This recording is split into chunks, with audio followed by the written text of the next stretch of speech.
Bueno, pues buenas tardes, prácticamente ya, no es todavía la 1, pero buenas tardes a todos, bienvenidos a este ciclo, un año más, gracias por acompañarnos, también hay algunas personas que nos pueden seguir online porque hemos proporcionado un enlace de Zoom, así que bienvenidos a todos. Y bueno, pues un año más, por tercer año, celebramos este ciclo que denominamos El genio femenino que cambia el mundo. Este es un ciclo que organizamos en colaboración desde el Instituto de Estudios de la Familia, en colaboración con el Instituto de Humanidades, con Pastoral, con la Unidad de Igualdad, un conjunto de institutos y departamentos que organizamos este acto, utilizando, yo creo que la expresión afortunada de San Juan Pablo II, el genio femenino. El genio femenino del que él fue un gran impulsor, como sabéis, y que escribió una preciosa carta a las mujeres, y también la Mulieris Dignitatem. Y de ahí entresacamos, cuando iniciamos este ciclo, en su primera edición, pues pensamos que era una edición, un título afortunado, ¿no? Que luego hemos subtitulado Con grandes mujeres de la historia. Este ciclo se enmarca, además, este año, y eso sí que es una novedad, en lo que hemos denominado Semana Universitaria, una semana que desde el CEU pues hemos querido hacer una propuesta distinta a lo que venimos escuchando. Por eso hemos titulado a esta semana Por una feminidad distinta y hacia una reconstrucción de la mujer frente a todo lo que venimos oyendo culturalmente, en noticias, socialmente, pues desde aquí, como parte de una reflexión universitaria y una propuesta para pensar juntos, pues proponemos en esta semana, y en esta semana pues está habiendo distintos actos. Ayer hubo uno en Montepríncipe que titulamos Mujeres que dan vida. Hoy tenemos de grandes mujeres de la historia, y mañana tenemos un café coloquio entre profesoras y alumnas, que están invitados también hombres, pero lo hemos titulado Café Coloquio, con la pregunta de si nos representa el feminismo de hoy. Y es, pues entre otras cosas, de lo que vamos a hablar. Con eso, pues quiero invitar a todos y trasladar también, bueno, pues lo que supone esta semana, ¿no? El pensar de una forma universitaria con una propuesta distinta, y creemos que muy bonita. Por eso, desde hace años nos venimos pues atreviendo a dibujar a grandísimas mujeres, ¿no? Haciendo memoria, porque creemos que es muy bueno hacer memoria, mirar esas mujeres, esas grandes mujeres de la historia, recordar sus figuras, ver qué nos dicen hoy, y ya os digo, es el tercer año, y nos hemos atrevido a dibujar en otros años, ni más ni menos que, por ejemplo, a Santa Teresa de Jesús o a Isabel la Católica, entre otras. Así que, pues, este es el sentido de este acto. Nos convoca, por tanto, la memoria y la actualidad de las 4 mujeres que ahora voy a deciros, y voy a pasar a presentar a los profesores que me acompañan. Y por eso pues estoy muy bien acompañada en esta mesa, y voy a presentaros a los profesores que van a empezar a dibujar a estas 4 mujeres que nos proponemos este año. Vais a tener detrás la ilustración de la imagen de ellas, para que, bueno, pues ver su memoria y su imagen. Y empezamos quiero dar las gracias a la universidad, que nos permite organizar este acto, y a todos los institutos que colaboran, y también un agradecimiento muy especial pues a estos queridos profesores de la casa, que voy a empezar a presentaros y que nos acompañan, que siempre nos dicen sí, que algunos repetimos en pedirlo, y que son pues colaboradores del Instituto de la Familia, de Pastoral, del Instituto de Humanidades, y profesores, yo creo que muy queridos todos ellos en nuestra casa. Así que yo creo que también los que asistís tenéis el privilegio de poder escucharles, y nosotros desde la organización pues el agradecimiento. Pues para empezar, os voy a presentar a todos y luego ya voy dando la palabra a cada uno de ellos. En primer lugar os presento a Marga Baldón, que es profesora de Historia Antigua, es doctora en Historia, y tiene sus líneas de trabajo, para que los que no la conocéis, aunque me consta que hay algunos alumnos suyos aquí, pues son la diplomacia en el mundo antiguo y los ritos de guerra y de victoria en el mundo heleno. Ella es directora de la revista Gladius, y ha sido colaboradora en antiguas ediciones también de este mismo ciclo. A Mar, cuando buscamos una mujer antigua, pues le pedimos a Mar, y esta es la segunda vez que participa, así que te agradecemos mucho, Mar, que nos acompañes. Y Mar nos va a dibujar, nos va a hablar de la figura de Egeria. Enseguida le doy la palabra. Por otro lado, nos acompaña aquí a mi lado Giovanni Colamati, que es profesor... Colamati, perdonadme. Perdóname. No pasa nada. Ha pasado muchas veces, no pasa nada. Ya estoy acostumbrado. Pues disculpa, profesor de Historia, es doctor con mención internacional, es de nacionalidad italiana y ha defendido una tesis doctoral en cotutela desde la Universidad de La Sapienza, dirígeme Giovanni, con la Universidad San Pablo CEU. Sus líneas de estudio son la monarquía hispánica y anglosajona y la idea de imperio en la Alta Edad Media. Así que muchas gracias también, Giovanni, por acompañarnos, y él nos va a hablar de Juana de Arco. Por otro lado, aquí a mi izquierda tengo a Ondina Vélez. Ondina es médico y compatibiliza la medicina, el ejercicio de la medicina en la sanidad pública, y es profesora de nuestra universidad también, es doctora en medicina. Y Ondina ha trabajado mucho en temas relacionados con sexualidad, con aborto, con salud sexual y reproductiva.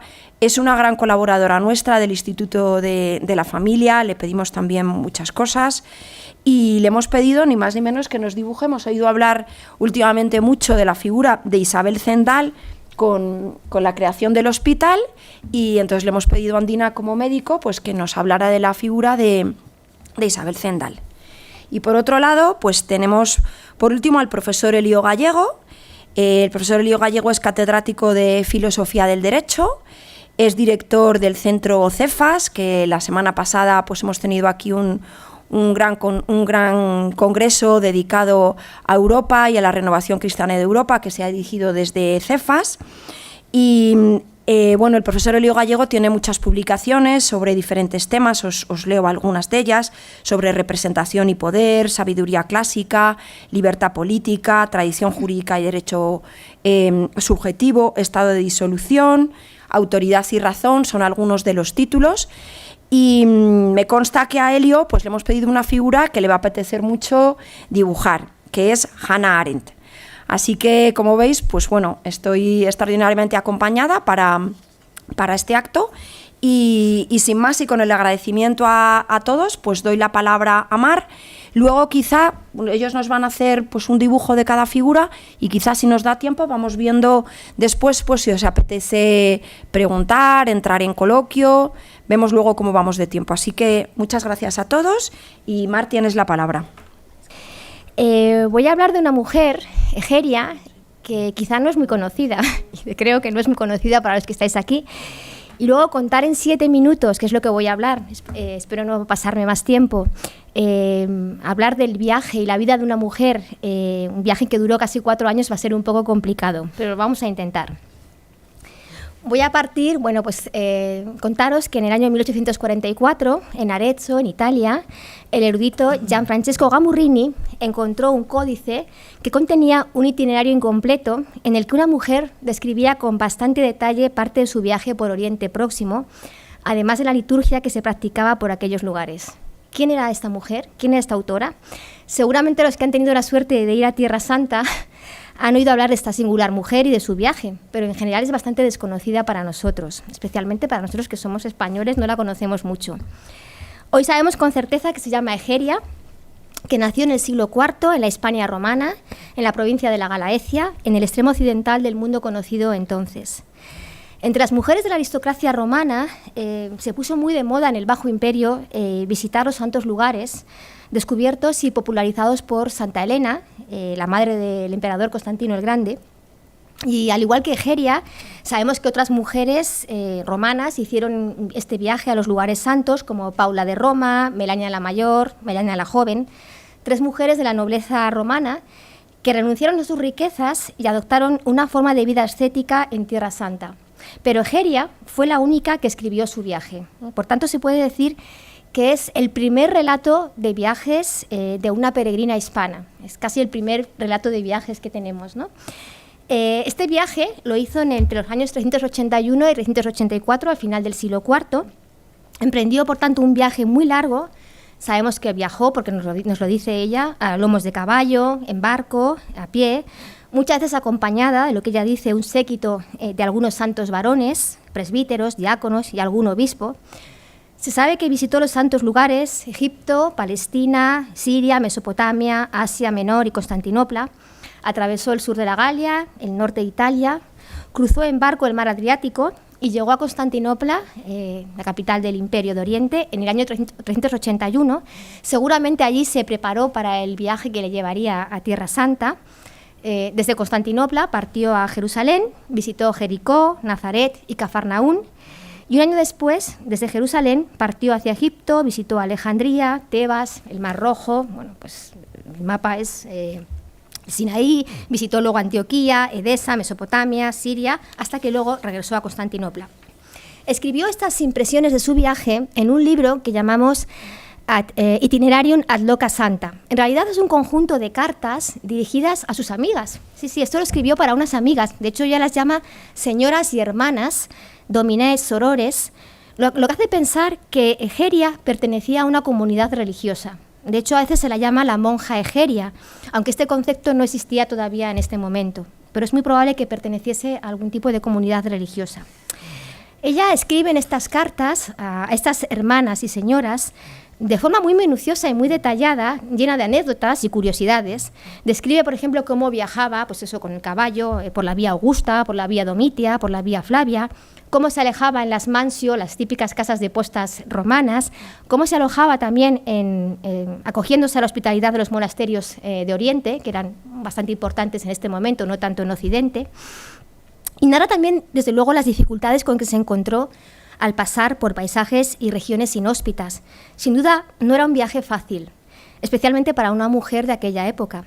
Es cierto que iba acompañada y que llevaría algún tipo de salvoconducto para transitar por determinados lugares, pero no era un viaje fácil. Y ella lo describe muy bien, incluso cuando escala montañas. Voy a leer, pasajillos que son, hay un pasaje, es que además merece la pena leerlo.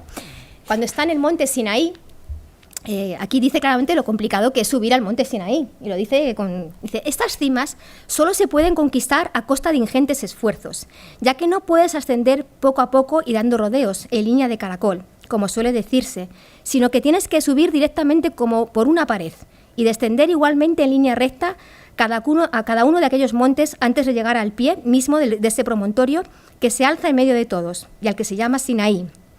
De modo que, cumpliendo la voluntad de Cristo nuestro Señor, reconfortada con las preces de los santos hermanos que me acompañan, proseguí adelante no sin grandes fatigas, ya que tenía que ascender a pie, pues no era posible continuar sobre el caballo. Pero el cansancio apenas hacía mella en mí, y si no acusaba la fatiga, ello se debía, en buena medida, a que al fin veía cumplirse mi deseo, según la voluntad divina. De manera que hacia la hora cuarta, ganamos la cumbre de aquella montaña santa de Dios, el Sinaí.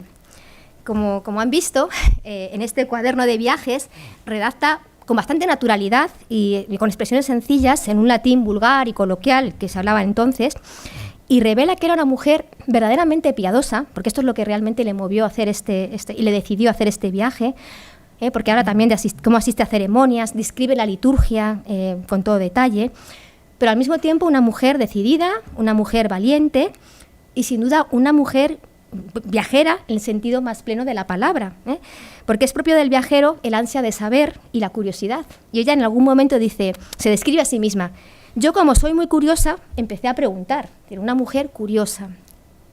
Una de las muchas anécdotas, porque refiere muchas anécdotas, dice que el obispo de Segor le sugirió visitar el lugar donde se encontraba la mujer de Lot, convertida en estatua de sal, tal y como relata la Biblia. Egeria escribió a sus amigas, palabras textuales: «Creedme, venerables señoras, cuando nosotros inspeccionamos aquel paraje, no vimos la estatua por ninguna parte. No puedo engañaros». Vamos, que no nos vamos a engañar, que no vio ninguna estatua de sal, y lo dice claramente: aquí no hay ninguna estatua de sal.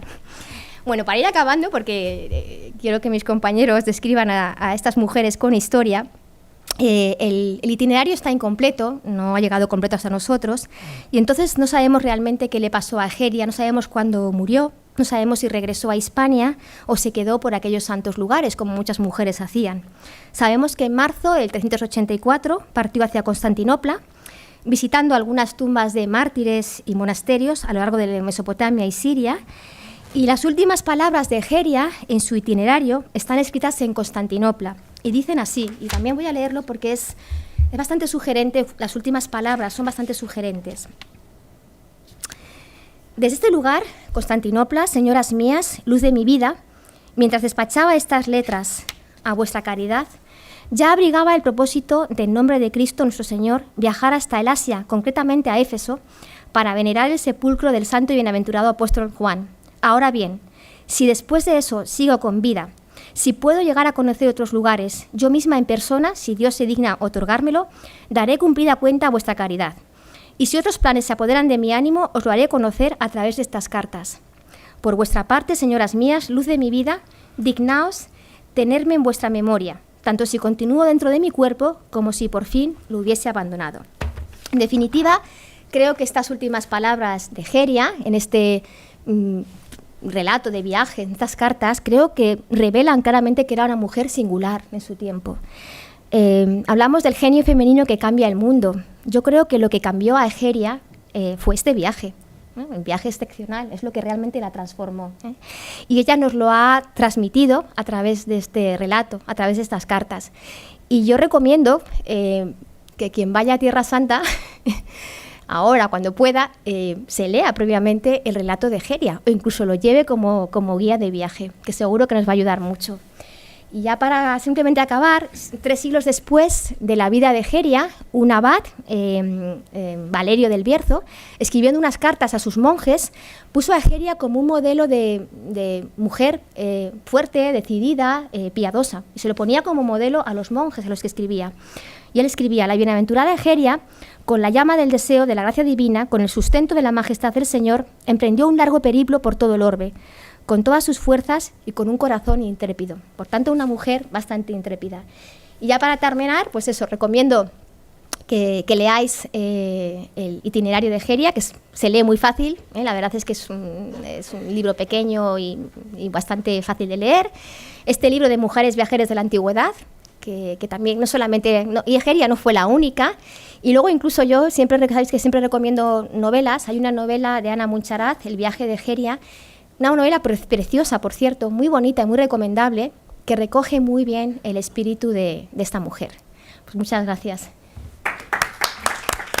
Bueno, como tenemos poco tiempo, pocos minutos, y como Juana de Arco, con respecto, es un poco más conocida que Egeria, en este caso, o sea, que pertenece a la cultura popular, a la cultura pop, realmente no voy a hablar de quién fue, sino más bien voy a poner otra pregunta, y es: ¿quién es ahora, hoy, en 2022, Juana de Arco? Y vosotros me habéis pedido hablar aquí sobre participar este ciclo sobre grandes mujeres de la historia, imagino también para ver si podemos sacar de alguna manera un ejemplo, ¿no?, de Juana de Arco para las mujeres de hoy en día. El problema es que si nos metemos un poco en el mundo de hoy, si nos metemos simplemente a hacer una investigación, una búsqueda online, nos daremos cuenta que Juana de Arco, lo siento mucho, excepcionales, pero hoy en día no se considera un icono femenino, ya que en realidad Juana de Arco hoy en día es el nuevo icono de todo sobre todo de la identidad transgender, no binary, o como he descubierto yo en estos días que no conocía, un nuevo tipo de identidad de género, supongo que sea una identidad de género, que es el crossdressing, es decir, el vestirse como la persona del otro sexo. Entonces, si leemos un poco de estos artículos que encontramos en los blogs, vemos como todos hablan de lo mismo. O sea, dan esta idea de Juana como una antepasada, ¿no?, como alguien que comenzó algo que hoy en día ha llegado a su culmen, y que claramente lo hizo en la Edad Media, que es la edad oscura por excelencia, con lo cual fue claramente, de alguna manera, este recuerdo de Juana como transgender o crossdressing ha sido borrado. Ella tuvo que hacerlo a pesar de la sociedad del tiempo, y que, por supuesto, otra cosa común a la mayoría de estas páginas, por supuesto, la Iglesia Católica, que, como sabéis, ha hecho de Juana de Arco una santa, de alguna manera ha hecho la vista gorda sobre todo el tema del vestirse, ¿no?, del hecho que Juana se vistiese como hombre. Ahora, como somos una universidad, la universidad es un lugar de saber y conocimiento y de búsqueda de la verdad, es justo también hacer un poco de contexto y ir a estudiar. Yo no soy un experto en Juana de Arco, como habéis escuchado, yo me ocupo más bien de España y de Inglaterra. Para mí Francia de alguna manera es un campo de estudio nuevo, pero Juana de Arco es un personaje importante que todo historiador tiene que conocer, entonces me he puesto a estudiar. Y he visto que haciendo un poco de contexto, bueno, nada de todo esto es verdad, es cierto. Quiero decir que la historia de Juana es particular. Juana tiene dos procesos. El primer proceso es el proceso hecho por la mano de los ingleses, pensado con la intención de matar a Juana, o sea, mandarla a la hoguera. Y es un proceso claramente político y politicizado. Y sabéis, en esta ocasión, una de las acusaciones que se hace a Juana es justamente el hecho de haberse vestido como un hombre. Porque eso sí, Juana se vestía como un hombre. Y esto efectivamente en la Edad Media podía ser un problema porque había una serie de leyes, de las cuales si quieres más adelante hablamos, que son leyes de costumbre, se llamaban leyes suntuarias, que impedía a una mujer de vestirse como hombre, pero también impedía a un hombre cierta extracción social, por ejemplo, de vestirse de rojo, ¿no? O sea, es una cosa más bien de costumbre. La cosa interesante es que el segundo proceso que tuvo Juana fue ya después de muerta, cuando claramente el primer proceso tuvo éxito. El segundo proceso fue el proceso querido por el rey de Francia y por el Papa. Calixto III, por cierto, uno de los dos papas españoles. Y Calixto III quiso revisar el proceso anterior para saber si se había aplicado bien o no el derecho canónico y claramente se descubrió que el primer proceso quedaba totalmente invalidado. Y la cosa interesante es que ya en las actas de ese segundo proceso, que a diferencia del primero recoge muchísimos más testigos, muchísimas más deposiciones, queda claro que el hecho de que Juana se haya vestido de hombre y luego haya llevado armadura, no en ninguna manera era visto por la Iglesia del tiempo, estamos hablando de la medida del siglo XV, como un problema. De hecho, y a mí esto me gusta de alguna manera subrayarlo, cuando Juana será santificada, y Juana será santificada mucho después, Juana fue santificada en 1920, es decir, hace 100 años, o sea, hace nada. Esta cosa del vestirse en realidad sigue estando presente en el personaje Juana Santa, Santa Juana. Yo tengo aquí, no lo voy a leer porque es largo claramente, pero la carta apostólica con la cual Benedetto XV, que para entendernos es el Papa de la Primera Guerra Mundial, el Papa del tremendo exterminio, ¿no? Inútil exterminio, como se llama la Primera Guerra Mundial, también es el Papa que canoniza a Juana de Arco. Y aparece bien 3 veces el hecho de que Juana se hubiese vestido de hombre. Y la cosa no es condenada por la Iglesia, sino que en realidad se da una explicación al por qué Juana se viste de hombre. Y con esto luego voy cerrando, pero durante el primer proceso, el proceso decimos injusto, el proceso inglés, como sabían los jueces ingleses de que no tenía una auténtica autoridad eclesiástica porque no eran un tribunal eclesiástico canónico, decimos así, decidieron utilizar el ataque a la cuestión del vestuario como cuestión puntual. De hecho, hay un momento donde se le pide a Juana firmar una abiura, ¿no? Una renuncia, decir que todo lo que había hecho o dicho era falso. Y en esta renuncia, que se obliga a firmar bajo tortura, hay que decirlo, en esta renuncia pone por escrito claramente que Juana no puede volver a vestirse como un hombre, se tiene que vestir como una mujer. Juana, bajo tortura, firma y la mandan en la cárcel, la condena a cárcel perpetua. Después de 5 días, bueno, a lo mejor una semana o así, pocos días, Juana vuelve a vestirse como un hombre. Y por esto la llevan, y dice que la abiura que le habían hecho firmar era un falso, que le habían pedido bajo tortura. Y sabéis por qué Juana vuelve a vestirse como un hombre. Esto lo dicen las actas del segundo proceso, el proceso que invalida el primero, y lo repite Benedicto XV, 500 años después, en la epístola con la cual la canoniza. Porque vestirse como un hombre para ella era la manera para defender su virginidad. No lo he dicho, pero Juana, antes de empezar a ser Juana, es decir, de meterse a la cabeza de las fuerzas francesas contra los ingleses, había hecho voto de castidad y de virginidad a la Virgen María. Y se había dado cuenta que era mucho más fácil sobrevivir dentro de un campo militar si te disfrazabas como hombre. Un poco porque los hombres te respetan más, en general. Al fin y al cabo es siempre la Edad Media. Y en segundo lugar, porque esto le permitía preservar su virginidad. Entonces, la cosa interesante, ¿cuál es? Que hoy en día se nos presenta una imagen de Juana como una mujer, no sé si yo diría una mujer, como una persona que vive, ¿no?, en una sociedad que le impide ser lo que quiere ser, que no es ser mujer en este caso, sino ser cross-dressing, no binary, porque esto es el icono actual. Sin embargo, lo que parece claro desde el principio es que ella quería vivir su virginidad, que en este caso hace de ella la mujer, fémina, y el hecho de vestirse de hombre servía para protegerlo. Y la cosa interesante es que esto dijo la Iglesia en 1456, es decir, unos 20 años después de la muerte de Juana, y esto dijo exactamente la Iglesia 400 años después, 500 años después, en 1920, cuando la canonizó. Y entonces, todo esto viene porque con Carmen hemos tenido un pequeño problema, porque al principio había esta imagen que veis detrás, como en el cartel, que además a mí me encanta, es una imagen del principio del siglo XX, 1909, el mismo año en que se beatificó Juana, por cierto, y es una Juana como todos nosotros la imaginamos, en armadura. Ahora, luego, por alguna razón, hemos cambiado la imagen y la imagen viene ahora de Juana sin armadura. Yo me enfadaba diciendo, no, Juana tiene armadura. Tiene que tener armadura. No hagamos que lo que yo digo es, tenemos mucho cuidado que por decir que nuestra Juana es diferente a la que se presenta actualmente, renunciemos al elemento básico de Juana. Juana es una mujer en armas. Y esto lo dice también, no lo voy a leer porque es un poco largo, pero el último párrafo, Benedicto XV, cuando dice, Juana es santa porque Dios le dijo de tomar las armas, tomó las armas y luchó con devoción, con fe y para claramente lo que era su país, en este caso, que era Francia. Pero nuestra Juana no es nuestra Juana, punto, porque tampoco quiero dividir el mundo en nuestro y no nuestro, pero Juana es una mujer en armas y el hecho de que sea una mujer en armas no la hace menos santa, todo lo contrario. Entonces, como yo he querido aprovechar de estos pocos minutos para ser extremadamente provocativo.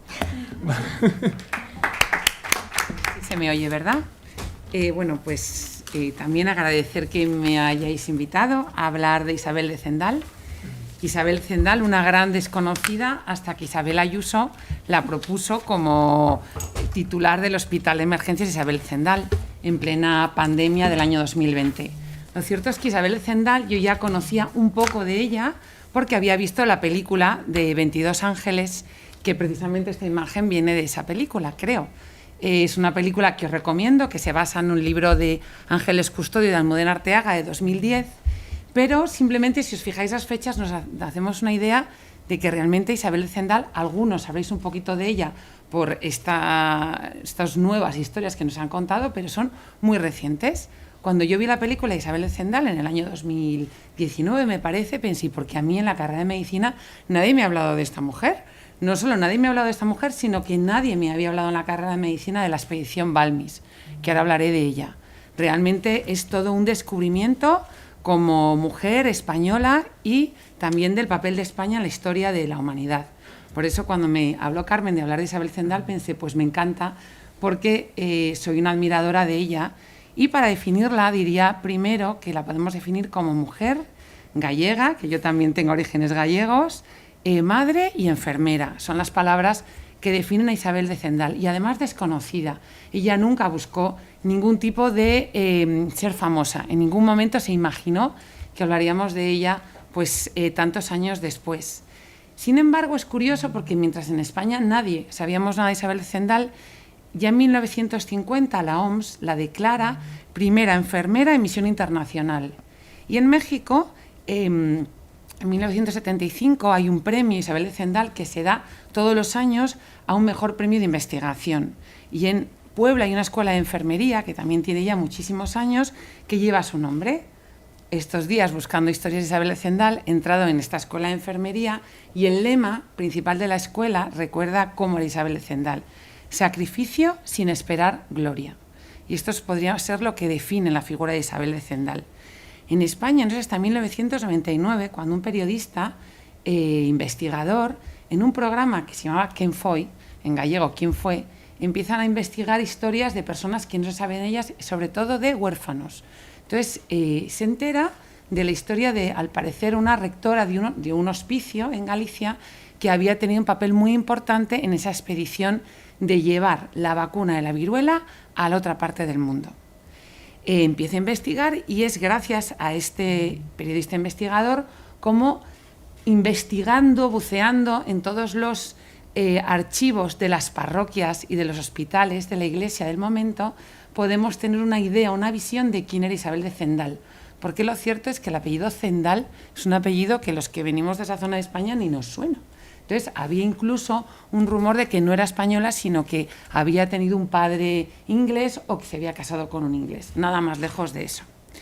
¿Quién era Isabel de Zendal? Pues es una gallega que nace en 1773, sí, en Órdenes, una pequeña aldeíta de La Coruña, que está entre La Coruña y Santiago de Compostela, en una familia de 9 hermanos, típica familia rural pobre de Galicia, como eran la mayoría de las familias gallegas hasta hace muy poco. Por eso Galicia decían, qué gran tierra que tiene tantos inmigrantes que van a América. En América decían eso de Galicia. ¿Cómo será de grande Galicia si hay tantos gallegos? Y lo digo con orgullo gallego. Lo cierto es que Isabel de Zendal, de esta familia en la que murieron gran parte de sus hermanos al nacer, era una niña que sí que iba a la escuela parroquial a aprender. Iba a la escuela parroquial a aprender, están los registros parroquiales, pero cuando tiene 13 años muere su madre de viruela y la mandan a trabajar a La Coruña a una casa, como pasaba entonces y como ha seguido pasando hasta el siglo XX. En esta casa se dan cuenta de la gran calidad que tienen y la proponen para trabajar en el Hospital General de Caridad de La Coruña. Ella es madre soltera en 1783, con 20 años, pero eso no es impedimento para que la admitan a trabajar como aprendiz de enfermera. Todos estos datos son muy importantes porque muchas veces siempre se habla de la historia pasada como una gran discriminación de las mujeres. Las mujeres obviamente tienen un papel distinto a los hombres, pero Isabel era pobre, madre soltera y aún así entró a trabajar en el Hospital de La Coruña. Allí trabaja durante 7 años y es promovida para ser la rectora del hospicio, de la inclusa de La Coruña, en el año, perdonad, es que es 1800, porque al hablar igual se me van las fechas. En el 1800 se convierte en la rectora de una institución llevada por monjas, pero ella iba a ser la encargada de la administración y de ayudar a las monjas en el cuidado de los niños. Esta institución pues era una institución muy pobre, como todo, y además en pleno momento de desamortización. Isabel se encuentra con un hospicio en el que todos los años entraban 1000 niños, más o menos 2 niños a la semana, de una ciudad de 20.000 habitantes, donde no tenían ni casi alimentación para dar a estos niños y tenían que pedir a familias que se llevaran a los niños para darles lactancia a las madres de las aldeas y así pagaban a estas madres. Era una manera de aportar cierto dinero a las familias y una manera, por otra parte, de que los niños tuvieran más salidas. Lo cierto es que estamos en pleno momento de la viruela. Durante el siglo XVIII morían en Europa 400.000 personas al año de viruela. La viruela ha sido una de las enfermedades infecciosas de mayor mortalidad en el mundo y no ha sido erradicada, según la Organización Mundial de la Salud, hasta 1980, es decir, antes de ayer. Se considera la viruela erradicada. Cuando se empieza a descubrir la vacuna de la viruela, que es la primera vacuna, había conocimientos de que había posibilidades de pasar la viruela y los que pasaban la viruela se quedaban inmunes. Y había intentos de virolización. Intentaban poner en contacto con personas ya con una viruela más leve, a ver si de esa manera tenían inmunidad. También intentaban, incluso los chinos, inhalando las pústulas de la viruela. Y decían, las mujeres por una fosa nasal, los hombres por otra fosa nasal. ¿Qué es lo que ocurría? Que en vez de darles un virus atenuado, lo que le daban era el virus vivo y se moría la gente. O sea, un desastre. Pero Jenner, un médico inglés, y creo que voy bien, es una historia llena de hombres y mujeres apasionantes, como esa historia que trabajan juntos. Jenner, un médico rural inglés, se da cuenta que las mujeres que ordeñaban las vacas y estaban en contacto con el virus de la viruela de las vacas eran inmunes a la viruela. Y cuando había epidemia de viruela en un pueblo, eran las mujeres que se postulaban como voluntarias para ir a cuidar a los enfermos de viruela. Pues precisamente observando este dato, estas mujeres cuidadoras de enfermos de viruela que no morían, pensó, debe ser porque este virus de la viruela que tienen las vacas es más leve. Y así comenzó la virolización, la primera vacuna, de ahí viene el nombre de vaca, porque viene de las vacas. Entonces, el primer niño al cual le pone y prueba fue un niño, el hijo del jardinero, que con 9 años una lesión que tenía una de estas cuidadoras de vaca, como si fuera una lesión de viruela en la mano, pero no del virus de la viruela humano, sino del virus de la viruela de la vaca, que en las personas provoca una viruela mucho más leve, coge una secreción de la pústula y le hace un corte a este niño y se lo transmite. Pasa una enfermedad muy leve y al cabo de 10 días el niño está curado. No solamente demuestra esto, sino que además después le transmite el virus de la viruela humana y no muere. De esa manera, en el 1796 es aprobada esta vacuna como una vacuna verdadera para la viruela. 1796. ¿Cuándo se inicia el proceso en el cual tenemos a nuestra querida Isabel de Zendal?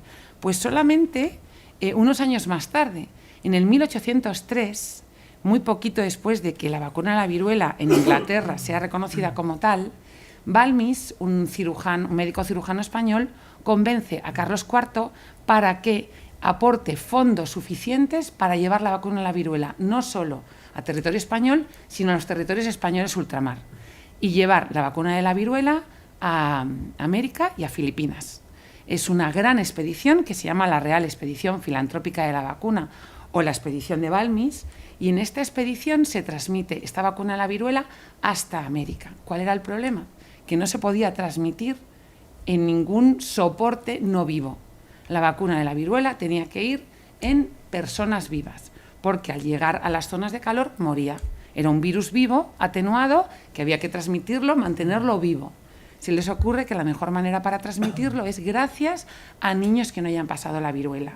Y es así como empieza esta gran expedición, donde niños y mujeres, lo más, podríamos decir en aquel momento, lo vulnerable, pero por otra parte lo más preciado, transmiten el virus de la viruela hasta América.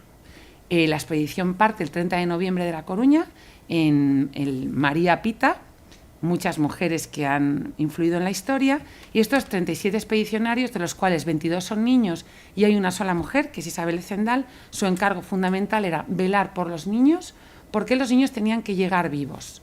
¿Cómo transmitían el virus de la viruela vivo? Inoculaban a 2 niños el virus de la viruela, que los mantenían separados del resto de los niños y separados entre sí. A lo largo de 10 días desarrollaban la infección y en el 10º día, en una de las pústulas que tenían en el brazo, obtenían el virus de la viruela y se lo pasaban al siguiente niño. De esa manera consiguen transmitir el virus hasta América. Y muy importante el cuidado de los niños. ¿Cuál es el papel de Isabel? El cuidado exquisito de estos niños. Es muy bonito los textos que hay de cómo se programa esta expedición, cómo se cuida a estos niños. Cada uno tenía 6 camisas para el viaje, cómo se está registrado que se va a velar por los niños después, incluida Isabel de Zendal. Balmis lucha por los sueldos de sus empleados y los lucha ante la corona. También hay una carta redactada que lo previsto inicialmente no era suficiente, y así llega la vacuna a Puerto Rico el 9 de febrero. Desde Puerto Rico, más adelante, fue a Filipinas, un año más tarde, y desde Filipinas se extendió hasta China. Isabel de Zendal recorre hasta Filipinas, cuidando posteriormente a 26 niños más, que son los que lo llevan hasta Filipinas. Se supone que 250.000 personas fueron vacunadas en esta primera real expedición filantrópica de la vacuna. Balmis, dicen algunos de los historiadores, que de la única persona que habló bien fue de Isabel de Zendal, y escribe: la mísera rectora, con el excesivo trabajo y rigores de los climas que hemos recorrido, perdió enteramente su salud, infatigable día y noche, y ha derramado todas las ternuras de la más sensible de las madres en el cuidado de los niños. Simplemente para acabar, Isabel de Zendal, mujer, madre, quiero reseñar especialmente esta frase de sacrificio sin esperar gloria, porque es uno de los principales rasgos que padres y madres desarrollamos en el cuidado de nuestros hijos. Sin esperar gloria, damos la vida de alguna manera por nuestros hijos. Y no solo de Isabel como enfermera y madre, sino también de España como madre patria, porque es precioso la expedición que se hizo, y aunque es una pena que hasta ahora no la hayamos conocido, ya podemos sabernos conocedores de la misma y a su vez contársela a aquellas personas que se le pueda interesar. Y os recomiendo que veáis la película, muy interesante, muy bonita, muy divertida, y que nos cuenta muchas cosas de nuestra historia. Buenos días a todos, muchísimas gracias, Carmen. y al Instituto de Estudios de la Familia por esta oportunidad de hablar de mi admirada Hannah Arendt. Carmen lo sabe, soy un forofo de esta pensadora política del siglo XX. Pensando en las palabras que iba a decir hoy acerca de esta pensadora, me preguntaba qué puesto podría ocupar dentro del siglo XX, dentro de la constelación de grandes pensadores políticos del siglo XX. En un principio pensé, bueno, seguro que está entre los top 5, o sea, de los 5 mejores, pero luego pensé que realmente solo era comparable perdón, con otros 2 autores. Uno, Leo Strauss, judío, también nacido en Alemania como ella, y otro pensador también nacido en Alemania, que es Carl Schmitt. No creo que fuera de estos 2 autores, por lo tanto estamos hablando de 3 autores, hay un pensador político más importante en el siglo XX. Solo estos pueden comparársele. Mirad que estamos hablando en todo caso de 3 pensadores que han nacido en Alemania, pero luego también pensando, me era muy evidente que de los 3, la más honesta, la más valiente, la mejor persona, sin parangón, es Hannah Arendt. De los 3, que es discutible intelectualmente quién es mejor, en términos morales no hay discusión, no hay debate. Gana Hannah Arendt por goleada, por coraje, pasión, búsqueda de la verdad, por un carácter insobornable, no se rinde, no se amilana, es valiente, rema contra viento y marea, no se doblega en circunstancias extraordinariamente difíciles, nada que ver. O sea, si hay alguien que honestamente busca la verdad de los 3, es ella. 3 autores, 2 hombres y una mujer, como digo, la mujer gana por goleada en términos morales, que están los 3 marcados por lo que, digamos, es la gran tragedia de la Alemania del siglo XX, por el ascenso de Hitler al poder, los 3, de un modo muy distinto. Hannah Arendt, de origen judío, ahora diremos algo biográfico, algunas notas biográficas de ella, pues tiene que emigrar, lo mismo que Leo Strauss, igual, judío, tienen los 2, huyen, se ven obligados a salir de Alemania y optar por el exilio, y ambos recabarán su vida y retomarán su vida en Estados Unidos ya hasta su muerte. Carl Schmitt, el no judío, alemán de ascendencia no judía, en cambio el ascenso de Hitler le lleva a engañarse acerca de la bondad, de la idoneidad del nacionalsocialismo y de que eso pudiese suponer una respuesta válida para Alemania, de tal manera que tiene unos años, muy pocos, en que se afilia al Partido Nacionalsocialista Alemán. La verdad es que toda Alemania está marcada por este hecho, y bueno, es una herida que, como bien sabéis, llega hasta nuestros días. Apunto algunas cositas biográficas. Hannah Arendt nace en Hannover el 14 de octubre de 1906 y fallece en Nueva York el 4 de diciembre de 1975. Crece en Königsberg en el seno de una familia judía asimilada. Estudia filosofía, teología y griego en Marburgo, donde conoce a Martin Heidegger. Acude a sus clases. Atención, porque aquí está no un pensador político, es simplemente un pensador, pero aquí sí, casi sin discusión, podemos decir que con Martin Heidegger, alemán también, nos encontramos con el mayor pensador, ya sin adjetivos, del siglo XX. Martin Heidegger, lo mismo que con Carl Schmitt, se deslumbra con el ascenso del nacionalsocialismo de Hitler, también se afilia al partido y es rector de la Universidad de Berlín, nombrado por Hitler. También, al poco tiempo, hay que decirlo, se arrepiente de ello. ¿Dónde está aquí la cosa? La cosa está en que Hannah Arendt se convierte en la amante de Martin Heidegger y mantiene una relación, primero sexual y luego ya solo afectiva, hay que decir que hasta el final de sus días. Y a mí es una cosa que me llama muchísimo la atención, la cuento porque no deja de ser curiosa. Incluso cuando tiene ahí esa edad, que ya veis que murió relativamente joven, Hannah Arendt nunca retiró el retrato de Martin Heidegger de su mesa de trabajo. Y, bueno, ni su primer marido ni su segundo marido plantearon un problema. A mí esto se me escapa, pero bueno, lo cuento así. Fijaos que también de los nombres que he dicho, esto va a parecer un poco el hola, pero he mencionado también a Leo Strauss, judío, como Hannah Arendt, diferente a Hannah Arendt porque Leo Strauss desde el principio fue un militante sionista, por decirlo de alguna manera se hizo nacionalista judío casi desde el principio.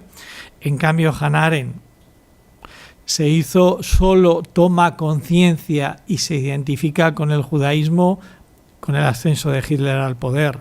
Mientras los judíos no son perseguidos en Alemania, a ella su condición judía le es absolutamente irrelevante, no forma parte de su vida y, como digo, solo por solidaridad, cuando empiezan los judíos a ser perseguidos, ella entra en una organización judía sionista. Pero bueno, os decía, se cuenta que Leo Strauss, cuando conoce a Hannah Arendt, intenta ligar con ella y Hannah Arendt le da calabazas. Si viéramos la fotografía de Leo Strauss entenderíamos bien por qué.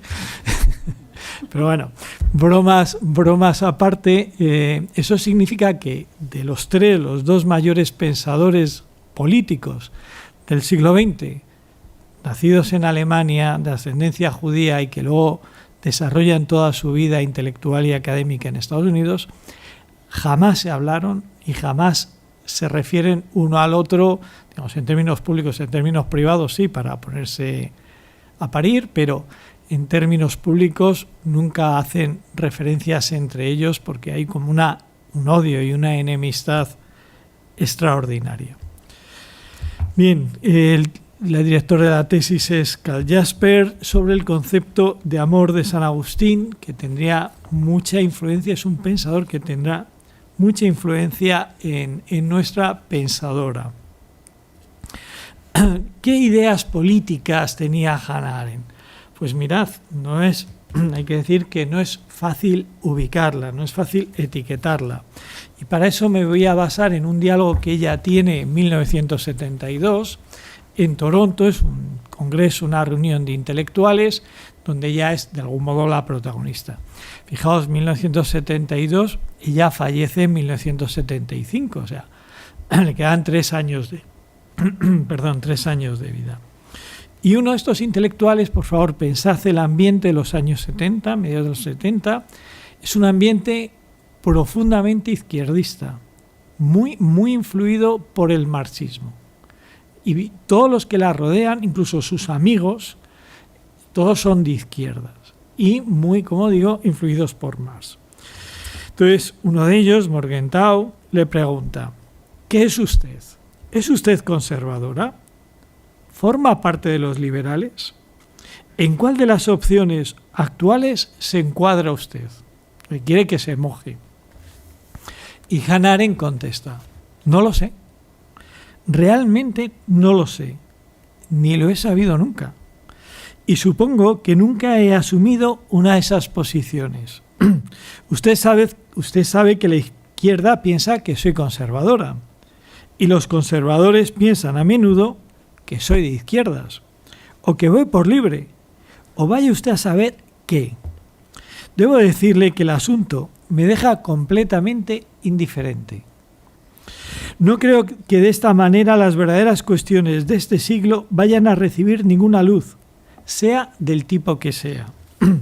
No pertenezco a ningún grupo. El único grupo al que ha pertenecido ha sido, como usted sabe, a los sionistas. Pero eso, naturalmente, se debió exclusivamente a Hitler. Y fue solo entre 1933 y 1943. Luego rompí con ellos. Los sionistas ofrecían la única posibilidad de defenderse como judío y no como ser humano. Hacer esto último me parecía un gran error, pues si a uno le atacan por ser judío, debe defenderse como judío. No se puede decir, perdone, pero no soy judío, soy un ser humano. Esto es una sandez. Y este tipo de sandez me rodeaba por todas partes. No quedaba otra posibilidad, aunque entré en la política judía, aunque no realmente en política. Entré a hacer trabajo social y con ello me vi también de algún modo vinculada a la política.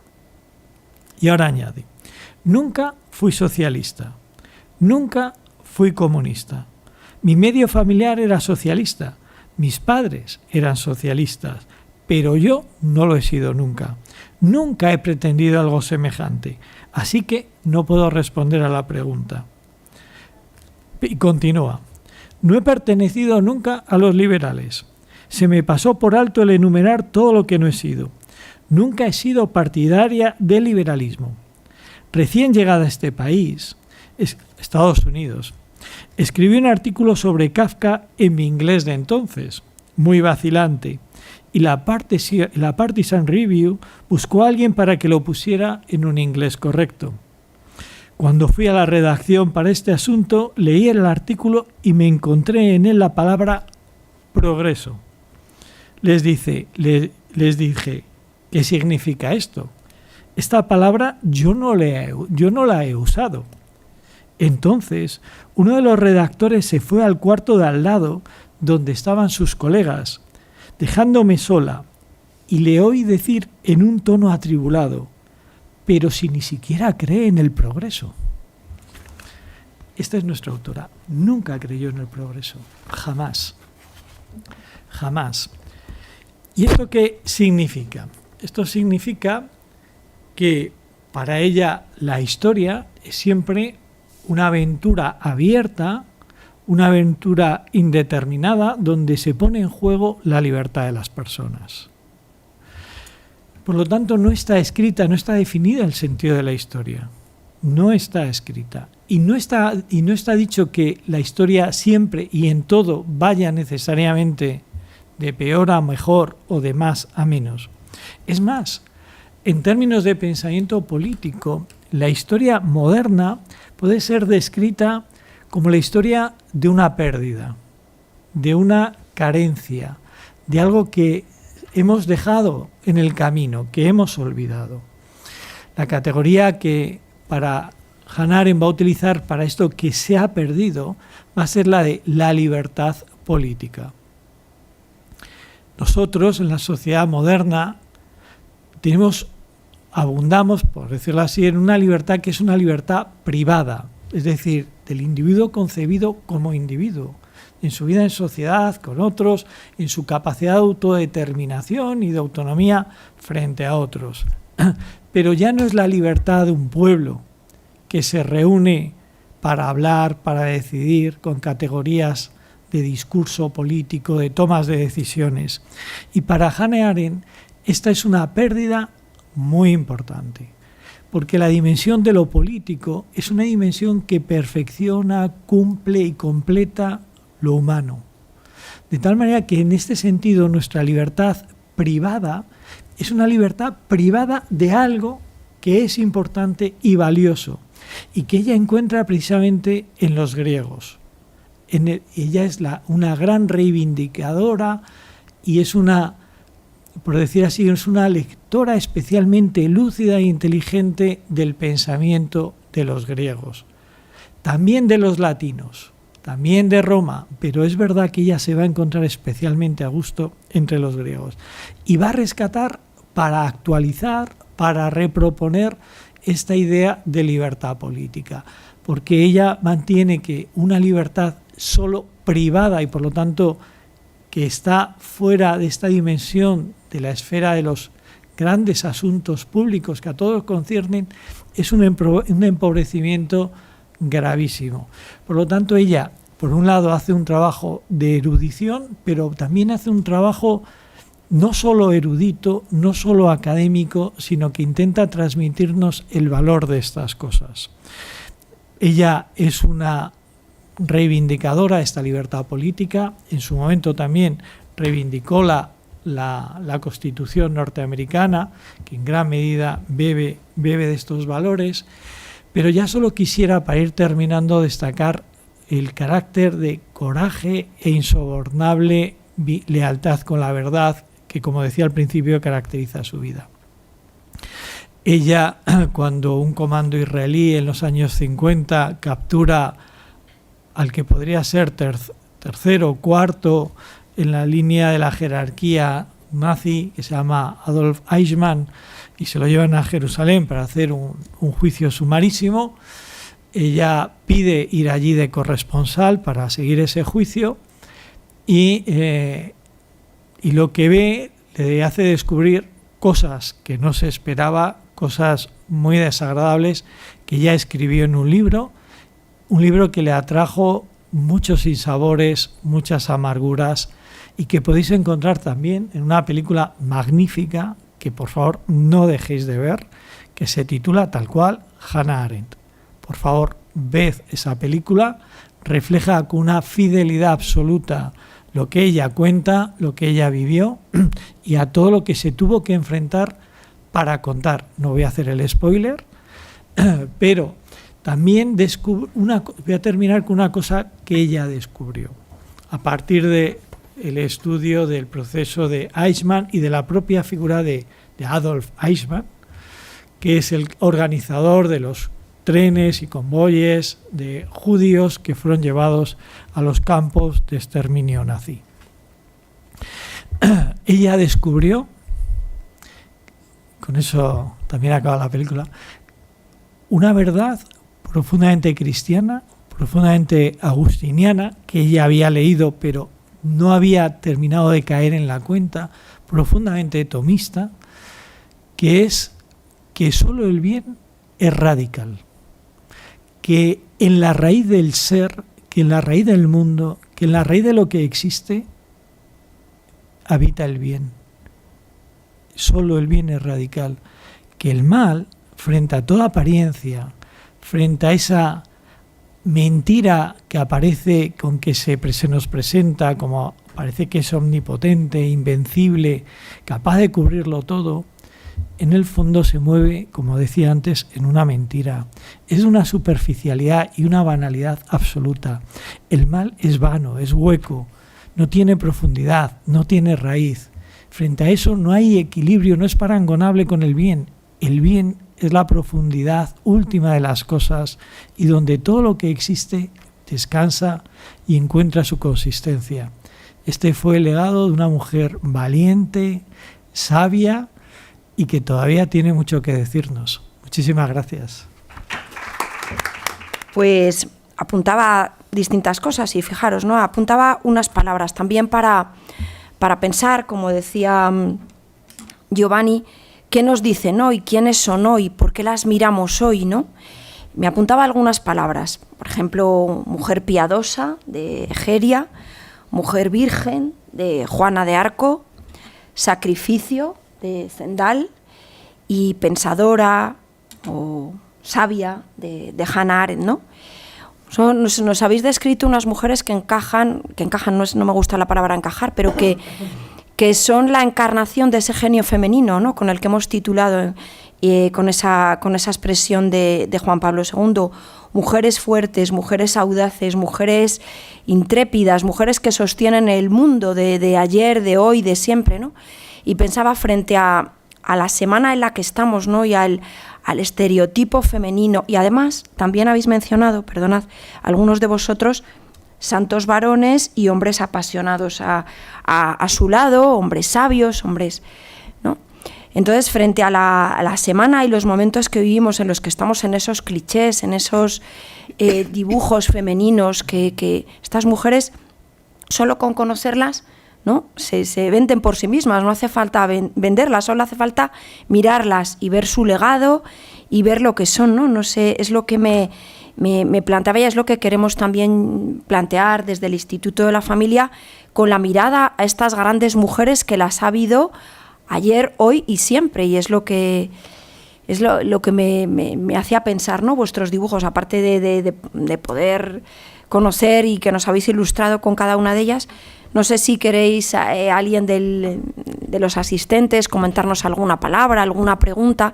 Yo lo enmarcamos estos perfiles de mujeres en el hoy, ¿no? Porque pues ¿cómo reivindicamos hoy a la mujer? ¿Nos sentimos reconocidos en ese feminismo? No sé si queréis hablar de esto, es muchísimo y el tiempo es... todas esas cosas me vienen, ¿no? No sé si os apetece decir algo sobre esto, alguno de los que me acompañan en la mesa. Giovanni lanzaba también esa... ¿qué nos dice hoy? ¿Quién es hoy Juana de Arco? ¿No? Esas Egeria, mujer intrépida, apasionada, las que habéis, no todas, es que pues bastaba con mirarlas. No sé si os apetece decir algo a los asistentes, os damos la palabra, alguna reflexión, contextualizándolo en estos días que estamos viviendo, ¿no? En el hoy. ¿Por qué las conocemos menos hoy a algunas figuras femeninas, estas u otras? No sé si os apetece contestar ante... Creo que empezamos. Bueno, en el caso de Egeria es que llama la atención, ¿no? Que efectivamente no es conocida, siendo además de origen hispano-romano, ¿no? Y mucha gente la conoce, lo que he comentado, ¿no? Cuando van a Tierra Santa y llevan guías y dicen, bueno, pues por aquí estuvo, además la llaman la monja Egeria por aquí, pero es verdad que pues no sabría decir muy bien... en el caso de una mujer romana, hispano-romana, quizás por la época en la que vivió, ¿no? O sea, lo que ha trascendido es ese mundo de Roma, el mundo a veces un poco imperialista, el mundo de la guerra, y quizá estas cosas han quedado un poco atrás. También es verdad que el relato de Egeria se encontró muy tarde, se encontró en el siglo XIX, este manuscrito, este itinerario, ¿no? Pero sí que hay que ponerla en valor, ¿no? Porque al margen de lo que hizo, ¿no? Una mujer viajera, que en aquella época lógicamente era complicado, también nos aporta muchas cosas hoy en día, ¿no? Porque hay muchas cosas que leer en el libro, pero ella, además ha dicho aquí, dando el perfil de otras mujeres, ¿no? Ella hizo este viaje porque buscaba una cosa, y lo dice muchas veces, dice, yo busco la verdad, y por eso hago este viaje, busco la verdad. Entonces, al margen de que sea una mujer, sea un hombre, ¿no? Esa búsqueda de la verdad es lo que deberíamos poner siempre sobre la mesa. Yo creo que esto no se aplica mucho a Juana porque efectivamente es un personaje pop, Juana. Lo ha sido desde el momento en que ha muerto. O sea, ya nos cuenta los procesos, tanto el primero como el segundo, que en el momento en que ha muerto fueron muchísimos los que se dieron cuenta al instante de que habían metido la pata, como decís vosotros en España. Se habían matado una santa en lugar de matar a un hereje. Incluso los que más detractores. Y es un personaje pop hoy en día. Os doy uno de los ejemplos de poder leer la figura de Juana, que es la de la comunidad queer o LGBT. Pero yo me acuerdo, por ejemplo, esto es un ejemplo mío, ¿vale? Ahora esto me hace sentir enormemente viejo.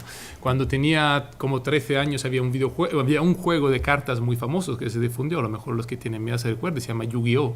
Era un juego de cartas y yo me acuerdo cuando empecé la colección abrí el primer paquete y el primer paquete es un juego japonés, con monstruos en plan Pokémon, para entendernos. La primera carta era Santa Juana de Arco, así. Y eso era el 2000 y bueno, ya. Pero yo creo que para contestar a tus preguntas hay dos razones generales. La primera es una razón efectiva. Es verdad, o sea, es inútil negar que el papel de la mujer ha mejorado y se ha ampliado a lo largo de los últimos 150 años, de eso estamos todos contentos. Esto pero hace que en los precedentes miles y miles de años, efectivamente, las mujeres tenían más dificultad, en la gran mayoría de las sociedades, más dificultad a acceder a la instrucción y entonces a poder escribir, y si quieres dejar huella tienes que escribir. Y por lo tanto también a recubrir cargos importantes, y si quieres dejar huellas, tienes que haber recubierto cargos importantes para que alguien se recuerde de ti. Luego, la segunda razón, yo creo, es también una cuestión de sensibilidad. Nosotros ahora estamos buscando, y es justo, exacto, estamos buscando grandes figuras femeninas en el pasado. No siempre en el pasado se buscaban grandes figuras femeninas, porque la sensibilidad de aquel tiempo era que no era tal que interesase estas figuras, simplemente. Entonces es muy bueno el trabajo que estamos haciendo nosotros aquí, porque es verdad que por la sensibilidad del tiempo no era tan importante, o por lo menos no teníamos esta necesidad, ¿no? Entonces estamos de alguna manera haciendo un trabajo de restauración, de recuperación, mejor, más recuperación que restauración del pasado, creo, ¿no? ¿Puedes decir algo? Pues yo quiero comentar de Isabel en concreto. Es una vida ordinaria que hoy en día sabemos que era extraordinaria. Y lo que me gusta de su figura es que es como la figura de miles de hombres y mujeres que aparentemente pasan desapercibidos, pero que tienen un papel trascendental, como por ejemplo, si indagáis en la historia de vuestras familias. Que no conozcamos lo que ocurrió en el pasado no quiere decir que no ocurriera, porque hoy en día a veces tenemos una visión muy negativa del pasado, sin negar que ha habido circunstancias de desigualdad en cualquier momento de la historia. Yo no diría que ahora hemos mejorado muchas cosas, pero que no se ha erradicado el mal, sería una ingenuidad. Cada momento de la historia tiene sus circunstancias que superar. Entonces, la vida de una persona como Isabel de Zendal, pues ella en ningún momento buscaba un puesto de responsabilidad para ser famosa. Lo que buscaba era hacer bien lo que tenía que hacer. Y eso ahora sabemos que fue extraordinaria, pero como multitud de hombres y mujeres en el pasado. Entonces, a veces tenemos una visión como muy negativa de las mujeres, no se sabe nada de ellas porque estaban marginadas. Bueno, estaban donde querían estar, entre comillas. La mayoría estaban donde les había tocado estar, como nos pasa a los que estamos aquí, en esta misma sala. Entonces, esa visión a veces tan revanchista del pasado, haciendo una negación del papel normal de la gente, como si ese papel normal hubiese sido siempre desde la explotación, a mí no me gusta, precisamente porque además nunca he creído en eso que dicen de las mujeres en el pasado no trabajaban. Una porra. O sea, porque precisamente yo que vengo de familia gallega, cuando me he visto embarazadísima a dar clase a las 8 de la mañana o en una guardia, pensaba en mis bisabuelas que estaban en el campo. Entonces, eso de que la mujer no trabajaba, pues ha sido un grupo muy reducido de mujeres burguesas en 1 o 2 siglos. El resto de las mujeres, y en la antigüedad aristócratas, pues trabajaban, como nos toca a todos, hombres y mujeres. Entonces, yo más bien me gusta este papel porque ella, sin ser importante, lo ha conseguido, pero que no quiere decir que no fuesen importantes esa gente que no conocemos su historia. En el caso de Hannah Arendt, su condición femenina respecto a el papel que ha jugado en la historia del pensamiento político es irrelevante. O sea, es irrelevante, no es ni más ni menos conocida de lo que lo sería siendo hombre. De igual modo que es irrelevante la cuestión hombre y mujer en su pensamiento político. Simplemente es irrelevante, no lo considera. No ve que eso sea una cuestión que tenga una diferenciación decisiva o cualitativa a la hora de considerar ni la historia, ni el pasado, ni el presente. Y a ella, fijaos una cosa muy, muy importante. Salió también en el congreso que hemos tenido recientemente la semana pasada. Si de algo no fue Hannah Arendt y por su carácter algo no le gustaba, era justo ir de víctima. Es decir, una mujer judía que nace en Alemania, que le vive plenamente el nazismo, que tiene que huir, que tiene que pasar a Francia, que en Francia está en un campo de concentración, que se escapa del campo de concentración, pasa a España y gracias a España luego consigue ir a Estados Unidos. Sobre cualquier otra cosa le repugnaría ir de víctima, sobre cualquier cosa. Eso lo tengo clarísimo. O sea, por los años que llevo leyéndola y estudiándola, nunca iría de víctima, nunca iría de judía, la habéis leído, hemos oído, es decir, de judía para luchar, no para ir de víctima. Nunca explotó, la persecución real, fijaos si fue real, que ella como judía nacida en Alemania tuvo, o sea, jamás, jamás, jamás. Y una de las cosas que nos puede transmitir a todos nosotros es esto: no vayamos de víctimas, nunca. Y cuando nunca es nunca. O sea, y yo creo que esto es también un legado implícito de su vida y de su obra. Y luego os aseguro que cuando veáis la película y entendáis también lo que le tocó pasar por adoptar posiciones políticamente incorrectas, y sin embargo nunca sucumbió al victimismo. Bueno, pues muchas gracias a todos vosotros, a los que nos habéis acompañado en la mesa, porque yo creo que hemos disfrutado mucho. Espero también que los... ¿hay alguien más que quería hacer? Que partimos de ahí. Es verdad que la palabra igualdad es una palabra manida, malentendida, y igualdad en la diferencia, igualdad en dignidad, en derechos, en valor, pero en la diferencia.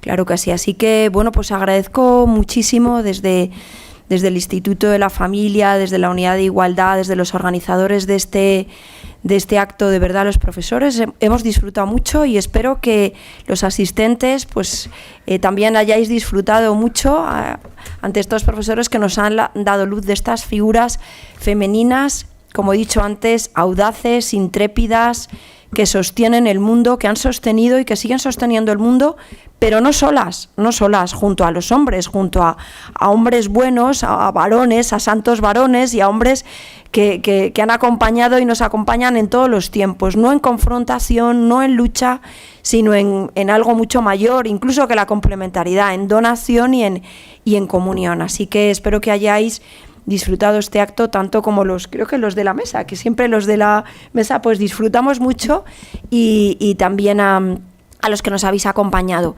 Y estáis invitados también mañana al café coloquio de Audacia y Feminidad, que será mañana a las 3:30 aquí en la sala de tesis, para finalizar un poco con las actividades de esta semana y de reflexión sobre la feminidad que tenemos esta semana. Muchas gracias a los profesores y muchas gracias también a los asistentes.